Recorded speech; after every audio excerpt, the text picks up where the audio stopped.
ఏమైంది bro? Phone మొన్న recent గా డిస్ప్లే వేయించిన, అంతకుముందు వేరే డిస్ప్లే వేయించిన, అంతకుముందు వేరే వేయించిన. ఇప్పుడేమో అని అయితే లేదు. ఒరిజినల్ డిస్ప్లే పోతే సర్వీస్ సెంటర్ 6,000 7,000 చెప్తాను. నీకెందుకు బ్రో? నాకు తెలిసిన షాప్ ఒకటి ఉన్నది అలా, నీకు అవునా? మనకు తగ్గట్టు రేట్ ఉంటది.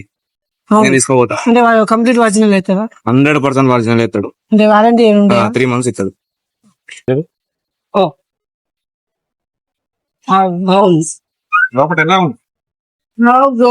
నైస్. ఒకసారి మొబైల్ చూడండి. ఈ మొబైల్ మాల్ వచ్చేసి వివో వైట్ ఉంది. కస్టమర్ జస్ట్ ప్యాకెట్ లో పెట్టంగానే లైటింగ్ అయితే పోయి డిస్ప్లే అయితే పోయింది. 3-4 times అలానే అయిందట. ఆల్రెడీ డిస్ప్లే 1,000 రూపీస్ కి 1,500 చేంజ్ చేయించాడట, క్వాలిటీ ఉంటుందని. బట్ 2 days కి షాప్ కి వెళ్తే నో వారంటీ అని చెప్పేసి మన దగ్గరికి అయితే వచ్చేసారు. ఒకసారి చూడండి, ఇది 100% ఒరిజినల్ డిస్ప్లే అయితే రిప్లేస్ చేస్తున్నాము. ఒకసారి రిప్లేస్ చేసిన తర్వాత చూసుకోండి. మన దగ్గర ఇంకా చాలా మోడల్స్ ఒరిజినల్ డిస్ప్లే అయితే రెడీగా ఉన్నాయి. దీని ప్రైస్ ఎంత అని చూస్తున్నారా? జస్ట్ 2,800 లో 3 months వారంటీ ఇచ్చి గ్లాస్ అయితే కాంప్లిమెంటరీ కూడా ఇస్తున్నాము. మీకు ఇలాంటి ప్రాబ్లమ్స్ ఉంటే మన స్టోర్ కి అయితే విజిట్ చేయండి. మన కాంటాక్ట్ నెంబర్ వచ్చేసి స్క్రీన్ పైన ఉంటుందండి, ఒకసారి చెక్ చేయండి. ఆల్ ఓవర్ ఇండియా డెలివరీ కూడా మన దగ్గర అవైలబుల్ గా ఉంది. మీకు కావాలి అంటే స్క్రీన్ పైన నెంబర్ ఉంటుంది, ఆ నెంబర్ కి అయితే కాంటాక్ట్ అవ్వచ్చండి. దగ్గర వరకు అయితే మన డైరెక్ట్ మన స్టోర్ కి అయితే విజిట్ చేయండి. ఒకసారి అయితే రండి. Thank you.